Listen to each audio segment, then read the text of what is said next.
बिनु पग चलई सुने बिनु काना।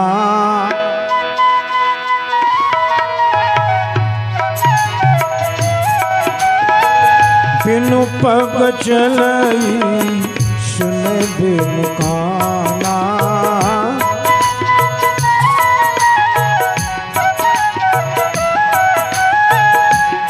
बिन करो मकर विजनाना।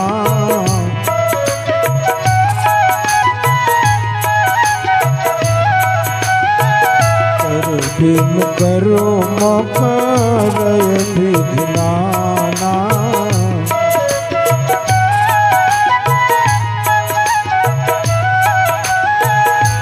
आनन रहित सकल रस भोगी।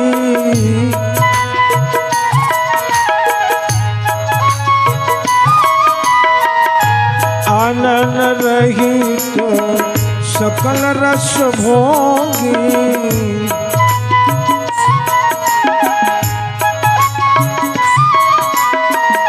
बिनु बानी बको ताबड़ जोगी।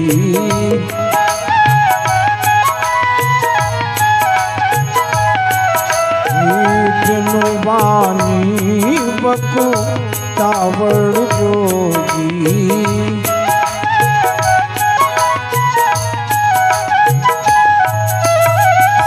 बोलिए श्री वृंदावन बिहारी लाल जय जय श्री राधे। सुखदेव महाराज राजा परीक्षित की बात में बोले कि हे राजा परीक्षित, ये संसार पहले निराकार था।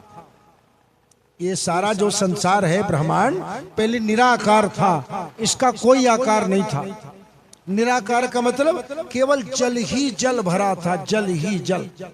प्रलय काल का जल था, न कोई पशु न पक्षी न वृक्ष न तारा न चंद्रमा न सूर्य, कोई जीव नहीं था संसार में। केवल जल ही जल भरा था, जल ही जल, जल ही जल, प्रलय काल का जल। ऐसे में ये जो निराकार परमात्मा है, ये सारा संसार जल भरा था, कोई जीव जंतु नहीं था। वो निराकार परमात्मा साकार होने का विचार किया तो 24 तत्वों को जन्म दिया। पंचभीर ब्रह्मा चतुर्भुज 10 तथा ये तत्व को जन्म दिया भगवान ने, जल में ही प्रकट किया 24 तत्व। अब ये 24 तत्व जल में पड़े पड़े पड़े पड़े पड़े पड़े हजारों साल तक के पड़े रहे, कोई हलचल नहीं हुआ।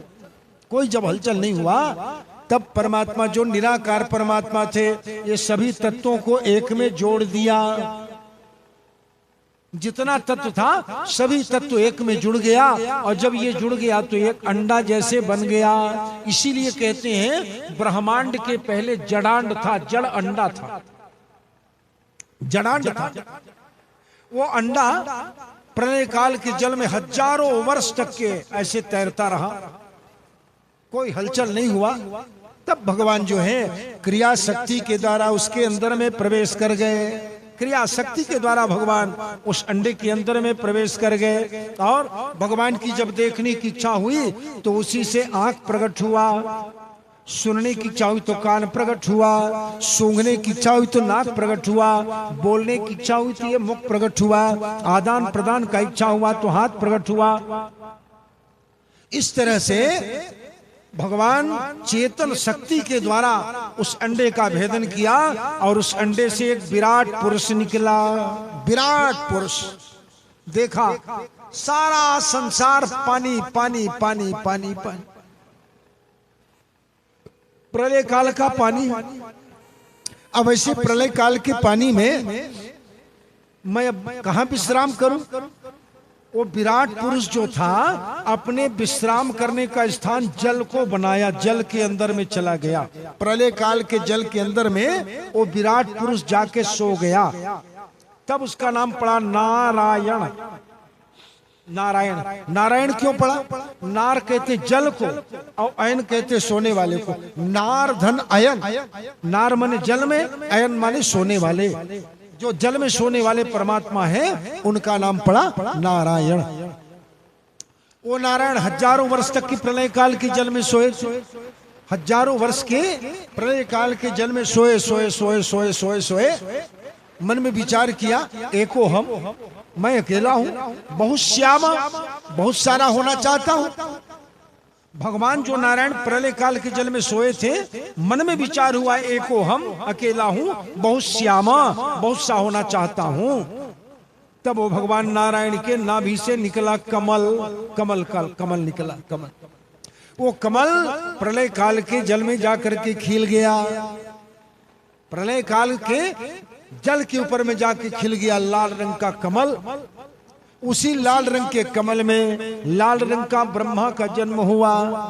उसी कमल से ब्रह्मा का जन्म हुआ। ब्रह्मा सोचने लगा कि भाई मैं कौन हूं, कौन हूं। चारों दिशा को देखा ब्रह्मा ने, तो 4 सिर हो गया ब्रह्मा का।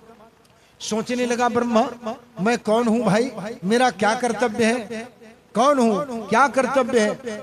और जब मैं यहां पर जन्म लेके आया हूं, तो ये कमल कहां से आया, कमल कहां से आया। कमल की डाड़ी पकड़ करके और प्रलय काल के जल के अंदर में खोस गया ब्रह्मा। कमल की डंडी पकड़े पकड़े पकड़े पकड़े पकड़े हजारों साल हो गया ब्रह्मा को। वो जल के अंदर में जाते जाते हजारों साल हो गया, पर कमल का आखिरी छोर नहीं पाया। आखिरी छोर जब नहीं पाया, ब्रह्मा वापस लौट के आया, कमल पर बैठ गया, चिंतन करने लगा, मैं कौन हूं, मुझे क्या करना चाहिए। उसी समय ब्रह्मा के कान में 2 शब्द सुनाई पड़ा, वर्णमाला का 16वें नंबर का अक्षर और वर्णमाला का 21वें नंबर का अक्षर। वर्णमाला का 16वें नंबर का अक्षर कौन सा है, तो कहता तलवार के ता। और 21वें नंबर का अक्षर तो कह पतंग के पा। दोनों को जोड़ो तो बनता है तप, ता और पा, तप। ब्रह्मा ने सोचा कि मुझको तप करना चाहिए, और उसी शब्दों का अनुसंधान करते हुए ब्रह्मा तपस्या करने लगा। हजारों वर्ष तक की ब्रह्मा तपस्या किया, और उसी तपस्या के प्रभाव से कमल के ऊपर में भगवान नारायण प्रकट हो गए। बोलिए श्री वृंदावन बिहारी लाल की। कमल के ऊपर में ब्रह्मा के सामने में भगवान प्रकट हो गए। ब्रह्मा भगवान के चरणों पर गिर पड़ा, और भगवान नारायण ने कहा, अरे ब्रह्मा, आज तक के कोई भी पुत्र अपने पिता के जन्म स्थान को नहीं जान पाता, मैं तुम्हारा पिता हूं। भगवान नारायण ने कहा कि ब्रह्मा, मैं तेरा पिता हूं, और पुत्र का कर्तव्य होता है कि पिता के आदेश का पालन करे। मैं तुमको आदेश देता हूं, तुम सृष्टि का विस्तार करो, सृष्टि का विस्तार करो, संतान पैदा करो, संतान पैदा करो। इस तरह से जब ब्रह्मा को कहा, ब्रह्मा ने कहा, महाराज मुझको तो कुछ बनाना आता नहीं है, अब कैसे मैं बनाऊंगा। तब भगवान नारायण ने 4 श्लोक का भागवत दिया। 4 श्लोक का भागवत, ये जो 18,000 श्लोक से देख रहे हो, पहले ये 4 श्लोक में था। 4 श्लोक में भगवान नारायण ने इसी 4 श्लोक के भागवत को ब्रह्मा को दिया। 4 श्लोक कौन कौन सा, अहमेवासमेवाग्रे नान्यद्यत् सत्सत्परं पश्चादहं यदीते चे यो वशिष्येत सोऽस्म्यहं ऋतेर्थं यत् प्रतीयेत न प्रतीयेत चात्मनि तद्विद्यादात्मनो मायां यथा भासो यथा तुम यथा महान्ति भूतानि भूतेषु चावचेष्मनु प्रविष्टान्यप्रविष्टानि तथा तेषु न तेष्वहम् एतावदेव जिज्ञासं तत्त्व जिज्ञासुनात्मनो अन्वय व्यतिरेकाभ्यां यस्यात् सर्वत्र सर्वदा एतन्मतं समातिष्ठ परमेण समाधिनो भवान् कल्प विकल्प न विमुह्यति करहिचित। ये 4 श्लोक का भागवत नारायण ने ब्रह्मा जी को दिया। भगवान ने कहा कि नारायण ब्रह्मा, ये 4 श्लोक के भागवत से तुमको ज्ञान प्राप्त होगा, सृष्टि कैसे बनाना है। ऐसे कह करके भगवान अंतर ध्यान हो गए। भगवान के अंतर ध्यान होने के बाद ब्रह्मा उसी 4 श्लोक के भागवत को हृदयंगम किया, और हजारों वर्ष की तपस्या के प्रभाव से जो उसको शक्ति मिला था, उसी शक्ति के द्वारा ब्रह्मा ने प्रलय काल के जल को पी लिया। न्यपाद वायु सहाम्भस, प्रलय काल के जल को पी लिया, और उसी कमल की डंडी में लोकों का रचना किया। और उसी कमल के ऊपर में बैठ करके ब्रह्मा मन से बनाया देवताओं को, मन से बनाया गंधर्व को, मन से बनाया यक्षों को, मन से बनाना शुरू कर दिया। मन से सृष्टि, मन से सृष्टि बनाता है, पर मन से संतान कहां तक के बढ़ेगा? मन से संतान बना रहा था ब्रह्मा, और जब सृष्टि का विस्तार नहीं हुआ, सृष्टि का विस्तार नहीं हुआ, तो ब्रह्मा का शरीर ही दो टुकड़ा में फट गया। दाहिना वाला भाग जो बना वो पुरुष, बायां वाला भाग जो बना वो नारी। ब्रह्मा ने मन में संकल्प किया, अब मैं शरीर का दो टुकड़ा करूंगा, ऐसे कह करके। तो ये बाएं वाले जो, दाहिना वाला जो भाग था, इसका नाम पड़ा मनु, मनु, और बाएं वाले भाग का नाम पड़ा सतरूपा। मनु और सतरूपा। मनु क्यों नाम पड़ा? क्योंकि ब्रह्मा ने मन से संकल्प किया, इसलिए इसका नाम पड़ा मनु। और मन को सही रास्ता में ले जाने वाले का नाम है सतरूपा। सही रूप में ले जाने वाले का नाम सतरूपा। अर्थात ये पुरुष रूपी मनु को नारी रूपी सतरूपा गलत मार्ग पर जाने वाले को भी सही मार्ग पर नारी ले आती है। मनु और सतरूपा ये दोनों नारी और एक पुरुष के रूप में प्रकट हुए। ब्रह्मा ने फिर शरीर धारण किया, नया शरीर। ब्रह्मा ने कहा, अरे मनु, आज से मैं मन से संतान पैदा कर रहा था, मन से। अब बेटा आज के बाद तुम लोग मिथुन क्रिया से संतान पैदा करो, जाओ संतान पैदा करो। मनु ने कहा कि पिताजी, आप संतान पैदा करने के लिए कहते हो, पर ये पृथ्वी तो जल में डूब गई है। पृथ्वी माता जल में डूब गई है, हम संतान पैदा करेंगे तो वो संतान को कहां रखेंगे? ब्रह्मा मनु की बात को सुनकर के चिंतन करने लगा, आंख को बंद कर लिया, ध्यान किया। ध्यान करते करते ब्रह्मा के नाक से छोटा से कीड़ा जैसा जंतु निकला, नाक से छोटा से कीड़ा जैसे जंतु निकला, और प्रलय काल के जल में जब पहुंचा तो विशाल हाथी के बराबर बन गया, बराह का आकार। प्रेम से बोलो बाराह भगवान की। बाराह भगवान प्रकट हो गए, जल के अंदर गए। जल के अंदर में जो रखा हुआ जो पृथ्वी था, उसको अपने दाढ़ा में रख करके भगवान बारह ला रहे थे। इधर से हिरण्याक्ष नाम करके दैत्य जा रहा था, हिरण्याक्ष नाम करके दैत्य जा रहा था। और जल के देवता है वरुण। वरुण देवता को उपेक्षा से प्रणाम किया हिरण्याक्ष ने। हिरण्याक्ष ने कहा कि वरुण देवता चलो हमसे संग्राम करो। वरुण देवता को गुस्सा तो बहुत आया, पर वरुण देवता महाराज सोचे मैं इस मूर्ख से लग करके क्या करूंगा। इसलिए वरुण देवता ने कहा, देखो भैया, मैं तेरे लड़ने के लायक नहीं हूं, मैं तो बूढ़ा आदमी हूं, तो तेरे लड़ने के लायक केवल एक है। कौन? नारायण। कहाँ है? जल के अंदर में है। तब हिरण्याक्ष चला जल के अंदर। उधर से भगवान लेके आ रहे थे पृथ्वी को, इधर से हिरण्याक्ष जा रहा था। भयानक संग्राम दोनों में, हिरण्याक्ष और बाराह भगवान में इतना घमासान संग्राम हुआ। संग्राम होते होते होते होते होते आखिर में भगवान को मौका मिला, और भगवान ने ये हिरण्याक्ष के कनपट्टा माने कान के पीछे वाला भाग, ये वाला भाग, यहाँ पर जब गदा मारा भगवान ने हिरण्याक्ष के, बाराह भगवान का जब गदा पड़ा, हिरण्याक्ष के मुंह से रक्त का वमन होने लगा, खून का उल्टी करता हुआ हिरण्याक्ष जो है मर गया। बोलिए श्री वृंदावन बिहारी लाल की। हिरण्याक्ष मर गया।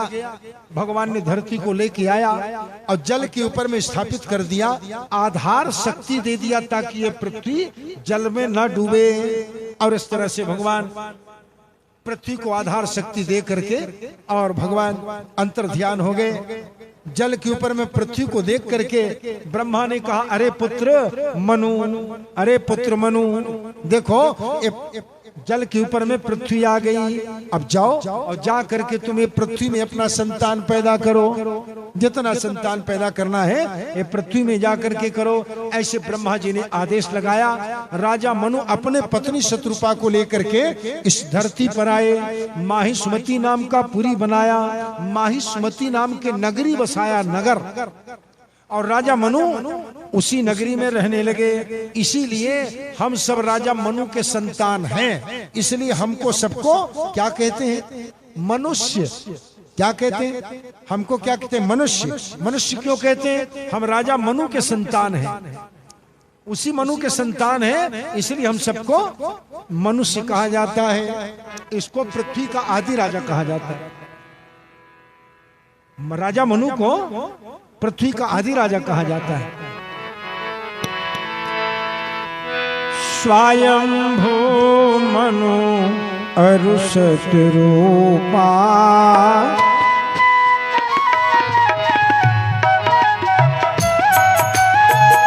स्वयंभू मनु अरुषट रूपा,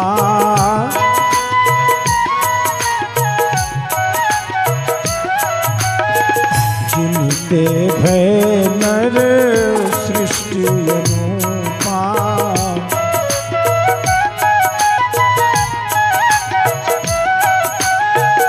जिनते भय नर सृष्टि अनुपा।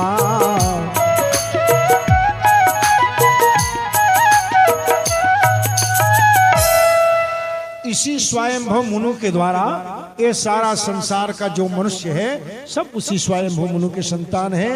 ये राजा मनु को स्वयंभू मनु कहा जाता है। इस तरह से श्री सुखदेव स्वामी राजा परीक्षित के पास में वर्णन करते हैं। आगे आपको कथा बताएंगे। राजा मनु के 5 संतान, राजा मनु के 5 संतान, उसमें 3 लड़की पहले, उसके बाद में 2 लड़का। लड़कियों का वर्णन पहले आया है, लड़कों का वर्णन बाद में आया है। अब ये कथा कैसी है, एक छोटा से प्यारा से भजन के बाद आपको सुनाते हैं।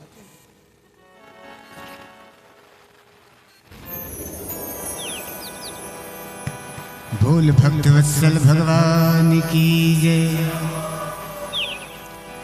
आसरा इस जहां का मिले ना मिले,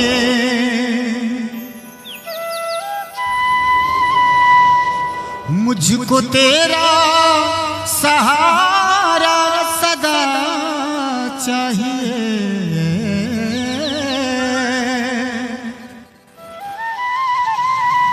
आसरा इस जहां का मिले ना मिले, मुझको तेरा सहारा सदा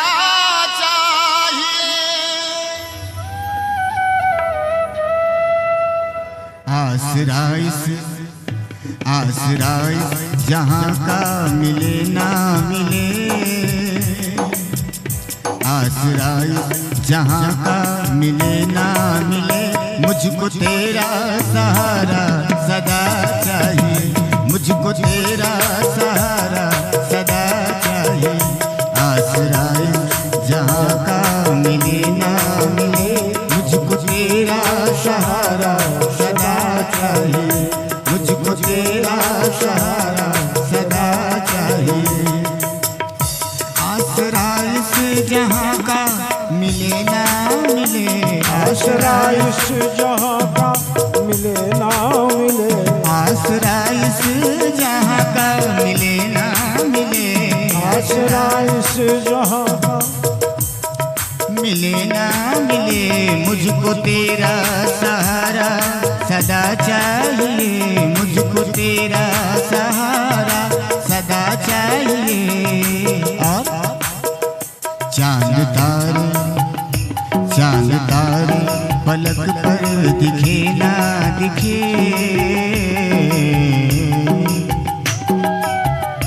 चांद तारे पलक पर दिखे ना दिखे, मुझको तेरा नजारा सदा चाहिए, मुझको तेरा नजारा सदा चाहिए। आसरा जहां का मिले ना मिले, मुझको तेरा सहारा सदा चाहिए। हो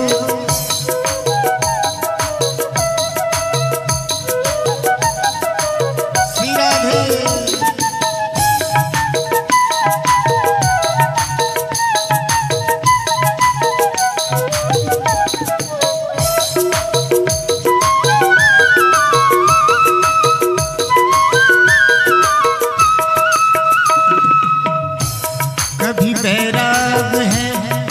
अनुराग है, कभी बैराग है, कभी अनुराग है, कभी बैराग है, कभी अनुराग है, कभी बैराग है, कभी अनुराग है।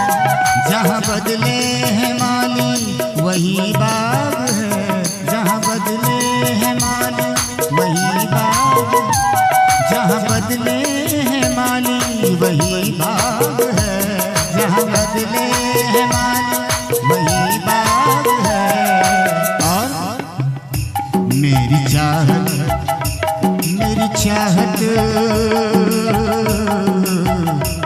मेरी चाहत, चाहत, चाहत, चाहत, मेरी चाहत, ओ मेरी चाहत कि दुनिया बसे ना बसे, मेरी चाहत कि दुनिया बसे ना बसे, मेरे दिल को बसेरा सदा चाहिए, मेरे दिल को बसेरा सदा चाहिए। आसरा जहाँ का मिले ना मिले, मुझको तेरा सहारा सदा चाहिए। जय हो।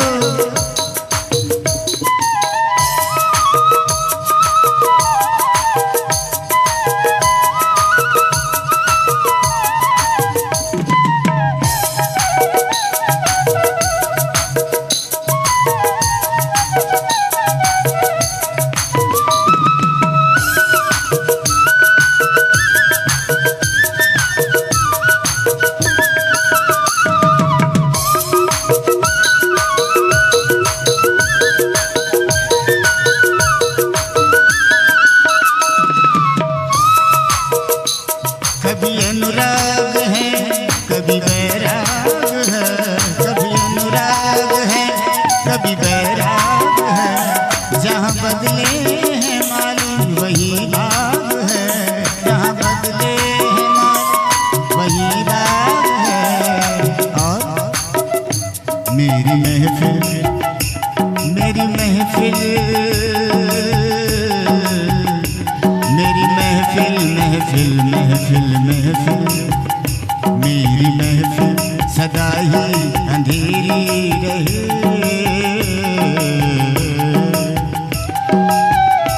मेरी महफिल सदा ही अंधेरी रहे।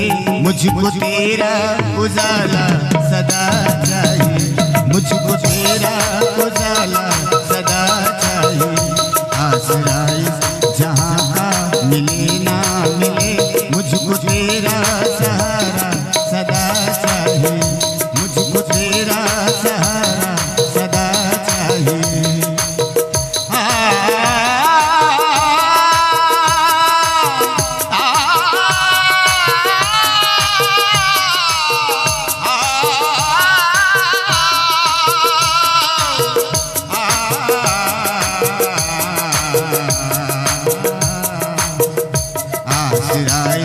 जहाँ का मिले ना मिले, मुझको तेरा सहारा सदा चाहिए, मुझको तेरा सहारा सदा चाहिए, मुझको तेरा सहारा सदा चाहिए, मुझको तेरा सहारा सदा चाहिए। जय जय श्री राधे, जय जय श्री राधे, जय जय श्री राधे श्याम। जय जय श्री राधे। परमादरणीय श्रोता समाज, भगवत कथा रसिक बंधुओं, श्रद्धा मी माताओं, सुखदेव स्वामी कहते हैं कि राजा परीक्षित, राजा मनु के 5 संतान हुए। राजा मनु के 5 संतान में 3 कन्या और 2 पुत्र। सबसे बड़े पुत्री का नाम पड़ा आकुति। आकुति, आकुति का अर्थ क्या होता है? अभी हमने आपसे चर्चा किया कि परमात्मा का कोई रूप नहीं होता। बिन पग चले सुने बिनु काना, कर बिन कर्म करे विधिनाना, आनंद रहित सकल रस भोगी, बिन वाणी वक्ता बड़ जोगी। ऐसे जो भगवान निराकार हैं, ऐसे भगवान निराकार को भी जो आकार प्रदान कर दे, मैंने अपने गर्भ में बुला ले, उसका नाम है आकृति या आकुति। राजा मनु की पहली कन्या। राजा मनु ने अपने बड़े पुत्री का विवाह किया रुचि नाम करके प्रजापति से। रुचि नाम करके प्रजापति से राजा मनु ने अपने कन्या का विवाह किया और शर्त लगाया कि सुनो भैया, ये लड़की के गर्भ से जो लड़की होगी, ध्यान देना, ये लड़की के गर्भ से जो लड़की होगी वो तुम्हारी, और इस लड़की के गर्भ से जो लड़का होगा वो हमारा। ऐसी शर्त लगाया राजा मनु ने अपने दामाद के साथ में, और शर्त लगा करके विवाह कर दिया। भगवान की इच्छा, युग्म संतान पैदा हुआ इस कन्या के गर्भ से। युग्म संतान, युग्म संतान माने जोड़ा संतान, एक लड़का और एक लड़की। एक लड़का और एक लड़की हुआ इनके गर्भ से। पुत्र को तो ले लिया राजा मनु ने और कन्या को दे दिया अपने जामान और पुत्री को। और ये कोई साधारण मनुष्य नहीं है जो इनके गर्भ से जन्म लेकर के आए, साक्षात यज्ञ भगवान है। भगवान ही यज्ञ भगवान के रूप में आकुति के गर्भ से भगवान आए, और उनकी पत्नी साक्षात लक्ष्मी मैया, वो भी दोनों एक साथ आए। तो पुत्री को तो दे दिया कन्या को, और पुत्र को ले लिया राजा मनु ने। बाद में आगे चल करके इन्हीं एक ही माँ के गर्भ से जन्म लेने वाले दोनों बालक और बालिकाओं का जन्म हुआ। यज्ञ नारायण भगवान का अपनी पत्नी लक्ष्मी से विवाह हुआ। लक्ष्मी और नारायण की सदा जोड़ी है। इसी यज्ञ नारायण भगवान ने अपने पत्नी के गर्भ से 12 पुत्र और 2 पुत्रियों को जन्म दिया। 12 पुत्र और 2 पुत्रियों को जन्म दिया। उसके बाद में जो छोटी वाली पुत्री थी, राजा मनु की छोटी वाली पुत्री थी, उसका नाम था प्रसूति। प्रसूति का मतलब क्या होता है?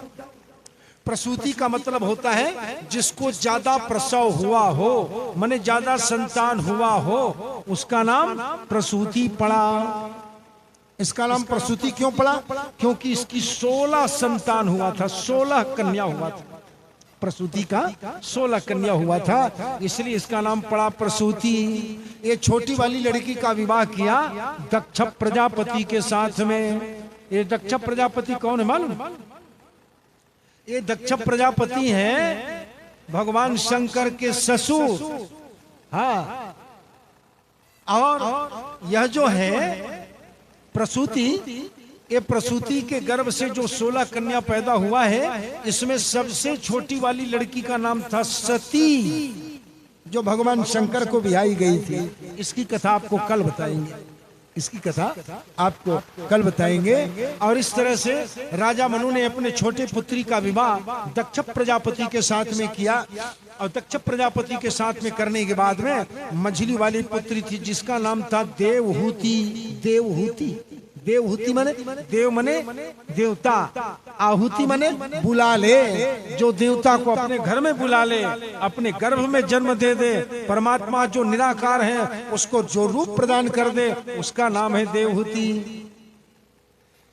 एक दिन राजा मनु को मालूम पड़ा कि मेरी पुत्री देवहूति मन ही मन कर्दम ऋषि को प्रेम करती है, कर्दम ऋषि को प्रेम करती है, ऐसा मालूम पड़ा राजा मनु को। तो मन में विचार किया राजा मनु, अरे चलो मेरी पुत्री के साथ में, मेरे पुत्री के मन में जो बसा है उसी के साथ में इसका विवाह करूंगा, ऐसे कह करके। और राजा मनु अपने रानी के साथ में सेना लेकर के, पुत्री को लेकर के, देवहूति को लेकर के, और पहुंच गए कर्दम ऋषि के आश्रम में। कर्दम ऋषि के आश्रम में, कर्दम ऋषि के आश्रम में पहुंचे, जा करके राजा ने प्रणाम किया। कर्दम ऋषि ने आशीर्वाद दिया और आशीर्वाद देकर के पूछा, अच्छा राजन, तुम्हारे राज्य में सब कुशल पूर्वक तो है ना? क्या पूछा? कर्दम ऋषि ने राजा के पास में क्या पूछा? तुम्हारे राज्य में तुम्हारे प्रजा सुख पूर्वक है तो ना? कर्दम ऋषि की बात को सुन करके राजा मनु ने कहा, महाराज आप मुझे मेरा कुशलाई नहीं पूछ रहे हैं, मरे मेरा कुशल क्षेम नहीं पूछ रहे हैं, तो आप कुशल क्षेम के बहाना मेरे को राजनीति का उपदेश कर रहे हैं। कर्दम ऋषि ने कहा क्या मतलब? तो राजा मनु ने कहा मैंने सुनो महाराज, आपने पूछा क्या है? आपके राज्य में प्रजा सुख पूर्वक तो है ना? बस यही प्रश्न है। आपके राज्य में प्रजा सुख पूर्वक है ना? इसका मतलब ये महाराज, जिस राजा के राज्य में प्रजा सुख पूर्वक नहीं रहता वो राजा का राज्य बड़ा जल्दी नष्ट हो जाता है। पर आपकी कृपा से मेरे राज्य में मेरे पूरे प्रजा आनंद पूर्वक में है महाराज, मेरे पूरे प्रजा आनंद पूर्वक में है महाराज। अब आपकी कृपा है। कर्दम ऋषि ने कहा अच्छा राजन बोलो कैसे आए? आने का कारण बताओ राजन। यहाँ हमारे पास में आप आए हो तो आने का कारण बताओ महाराज। राजा मनु ने कहा महाराज ये मेरी लड़की देवहूति, ये जब 6 साल की थी तो एक दिन ये हमारे घर में नारद जी महाराज आए। राजा मनु बता रहे हैं हमारे घर में नारद जी महाराज आए और नारद जी महाराज आके ये लड़की के सामने में आपका इतना बड़ाई किया, इतना बड़ाई किया, इतना बड़ाई किया। किसका?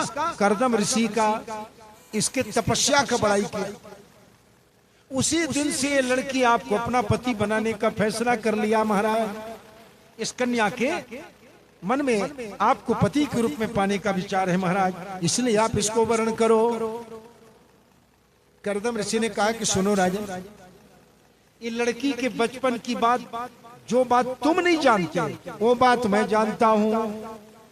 राजा मनु ने कहा महाराज कौन सी बात?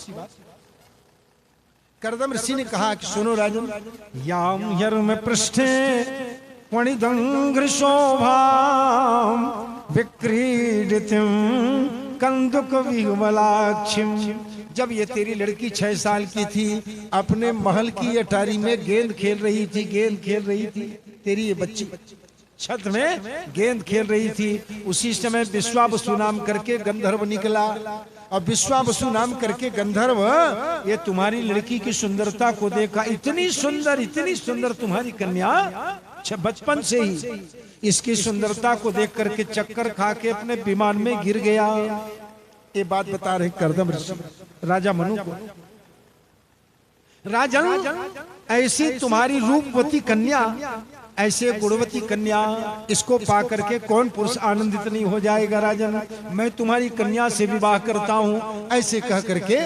और कर्दम ऋषि ने जब स्वीकृति दिया तब राजा जो है अपने पुत्री देवहूति का विवाह कर्दम ऋषि के साथ में करके और बहुत सारा दहेज वगैरह दे करके और कन्या को कर्दम ऋषि के आश्रम में छोड़ करके और राजा मनु जो है वापिस अपने राजधानी के तरफ चले जाते हैं। बोलिए श्री वृंदावन बिहारी लाल की जय। जय श्री राधे, जय जय श्री राधे, जय जय श्री राधे। 5:45 का समय हो रहा है। आज की कथा यहीं पर विश्राम करेंगे। आरती वगैरह होते 6 बज जाएगा। थोड़ा सी कीर्तन हो जाए और कीर्तन के बाद भागवत भगवान की आरती होगी। उसके बाद में आज का कथा विश्राम हो जाएगा और कल लगभग 5 बजे शाम को, आज तो थोड़ा 6 बजा दिए, कल 5 बजे शाम को कथा विश्राम कर देंगे। बारात भी तो जाना है ना, बारात भी जाना है, बहू लेके आना है। तो हम नहीं जा पाएंगे तो जजमान लोग तो जाएंगे ना। तो कल की कथा 5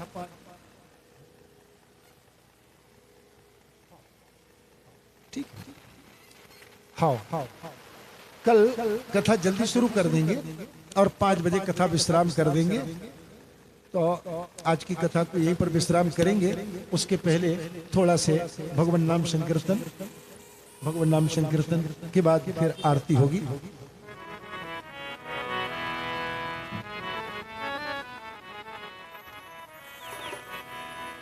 बोलिए श्री वृंदावन बिहारी लाल की।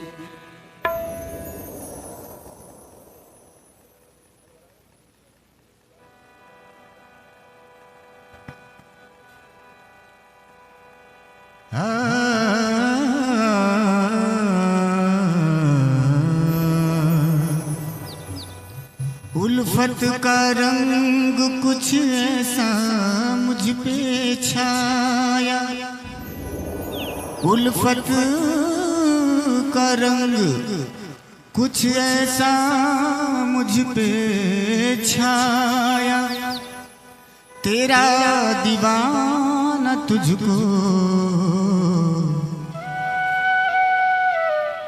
रिझाने आया।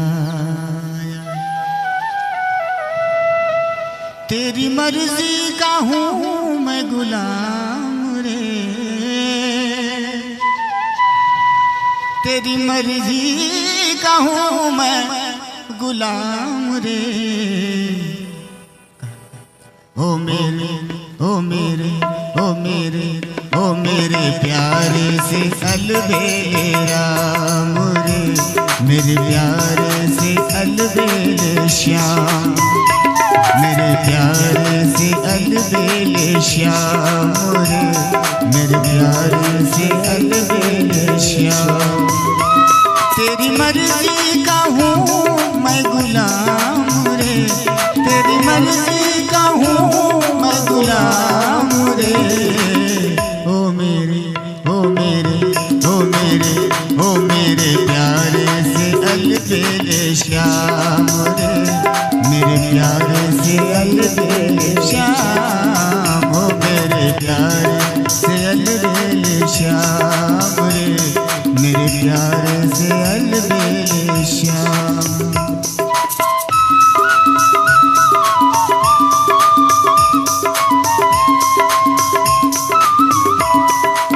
श्री राधे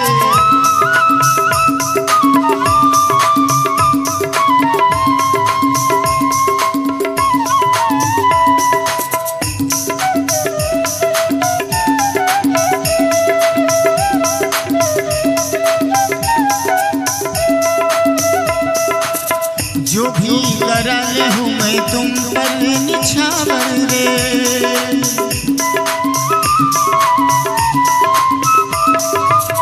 जो भी करा ले हूँ मैं तुम पर निछावर रे, जो भी करा ले हूँ मैं तुम पर निछावर रे।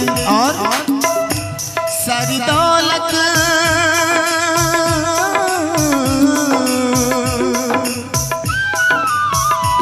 सारी दौलत मेरी तेरे नाम रे, सारी दौलत मेरी तेरे नाम रे। ओ मेरे ओ मेरे ओ मेरे प्यारे से अलबेले श्याम रे, मेरे प्यारे से अलबेले श्याम। ओ मेरे प्यारे से अलबेले श्याम रे, मेरे प्यारे से अलबेले श्याम। तेरी मर्जी का हूँ मैं गुलाम रे, तेरी मर्जी का हूँ मैं गुलाम रे। ओ मेरे ओ मेरे ओ मेरे प्यारे से अलबेले श्याम रे, मेरे प्यारे से अलबेले श्याम। ओ मेरे प्यारे से अलबेले श्याम रे, मेरे प्यारे से अलबेले श्याम।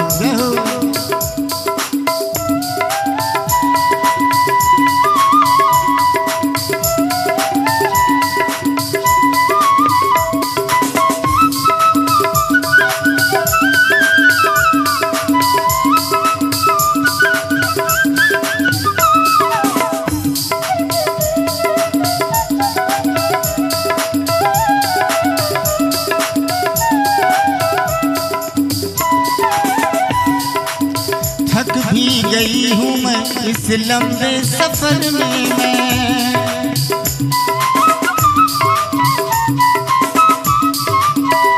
थक भी गई हूँ इस लंबे सफर में, थक भी गई हूँ मैं इस लंबे सफर में,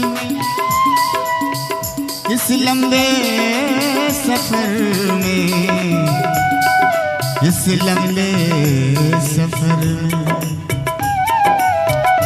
हाँ थक भी गई हूँ मैं इस लंबे सफर में, मैं थक भी गई हूँ मैं इस लंबे सफर में मैं। और मेरा जीना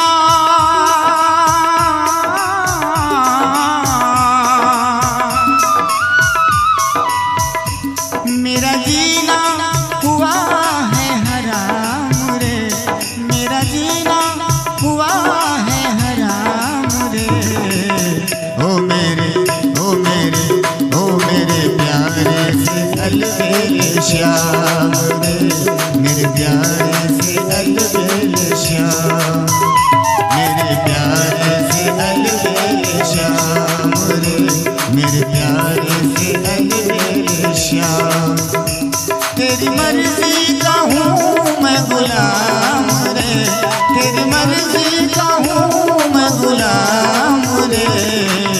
ओ मेरे ओ मेरे ओ मेरे प्यारे से अलबेले श्याम रे, मेरे प्यारे से अलबेले श्याम। ओ मेरे प्यारे से अलबेले श्याम, मेरे प्यारे से अलबेले श्याम, मेरे प्यारे से अलबेले श्याम, मेरे प्यारे से अलबेले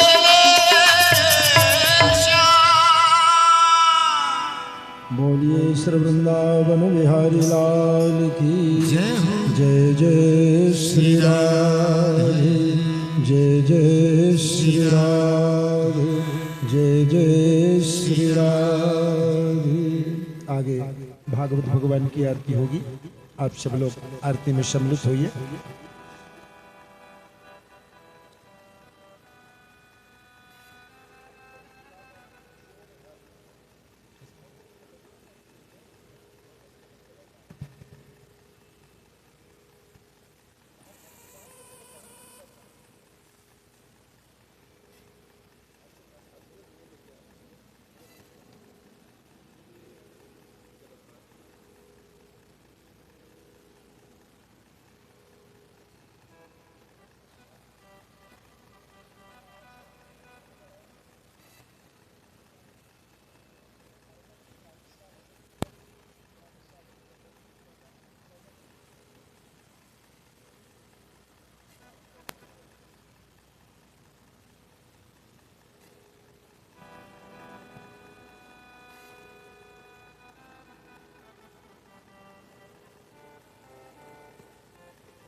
बोल भक्त वत्सल भगवान की जय। जिस घर में हो आरती चरण कमल चितलागे, तहाँ प्रभु बसा करे जाके हृदय साज। मैं आरती तेरी गाऊं हो केशव कुंज बिहारी, मैं आरती तेरी गाऊं हो केशव कुंज बिहारी, मैं आरती तेरी गाऊं हो केशव कुंज बिहारी, हो केशव कुंज बिहारी, हो माधव मदन मुरारी, हो केशव कुंज बिहारी, ओ माधव मदन मुरारी।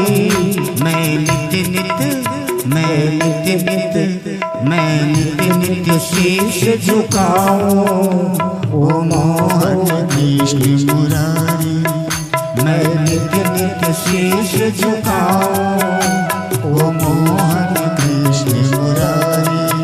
मैं आरती तेरी गाऊं ओ केशव कुंज बिहारी।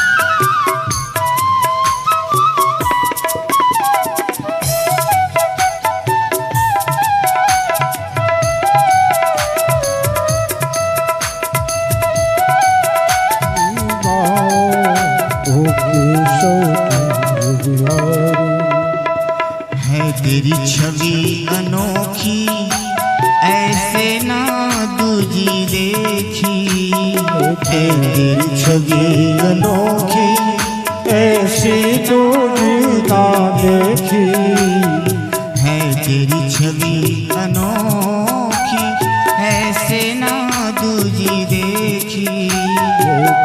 तेरी छवि अनोखी ऐसी दूजी ना देखी। तुम साना सुंदर कोई, ओ मोर मुकुटधारी। तुम साना सुंदर कोई, तुम साना सुंदर भाई। मैं आरती तेरी गाऊं, मैं आरती तेरी गाऊं, ओ केशव कुंज बिहारी।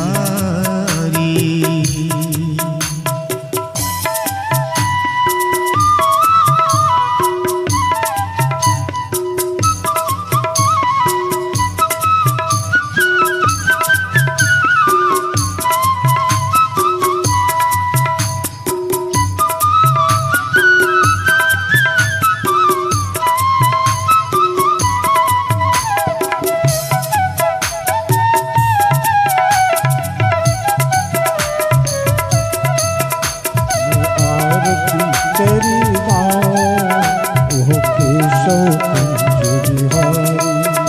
जब जब तू बंसी बजाए सब अपनी सुध खो जाए।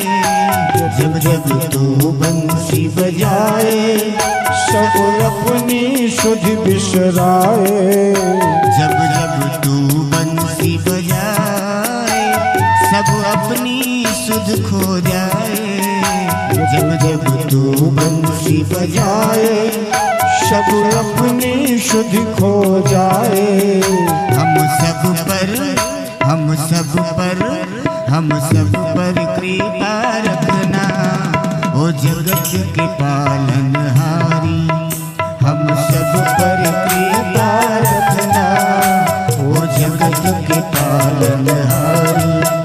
मैं आरती तेरी गाऊं, ओ केशव कुंज बिहारी। जब जब तेरी गाऊं, ओ केशव कुंज बिहारी। माखन की मटकी फोड़ी सखियन संग अखियां जोड़ी। माखन की मटकी फोड़ी सखियन संग अखियां जोड़ी।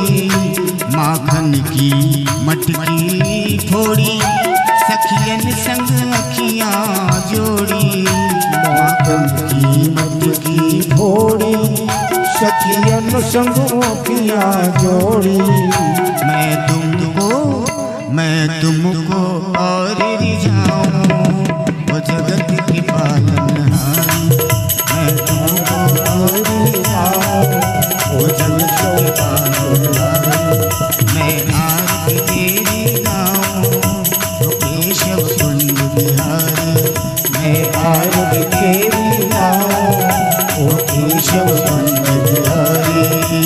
कर्पूर गौरम करुणावतारम संसार सारम भुजगेन्द्रहारम सदा वसन्तं हृदयारविन्दे भवं भवानी सरितन्नमामि। मन्दारमाला कुलकालकालि कपालमाला त्रिशेखराय दिगम्बराय च दिगम्बराय नमः शिवाय ॐ नमः शिवाय। त्वमेव माता च पिता त्वमेव बन्धु च सखा त्वमेव। त्वमेव वेद्या गौरं त्वमेव सर्वं मम देवदेव। हरे रामा राम राम हरे हरे, हरे कृष्णा कृष्ण कृष्ण हरे हरे, हरे कृष्णा कृष्ण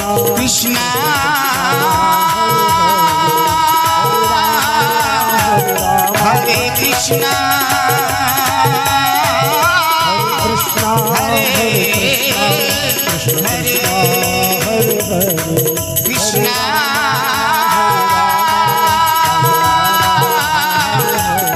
हरे कृष्णा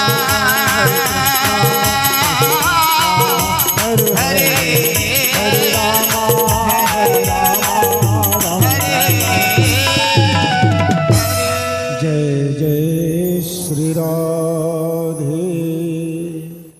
हरि ओम।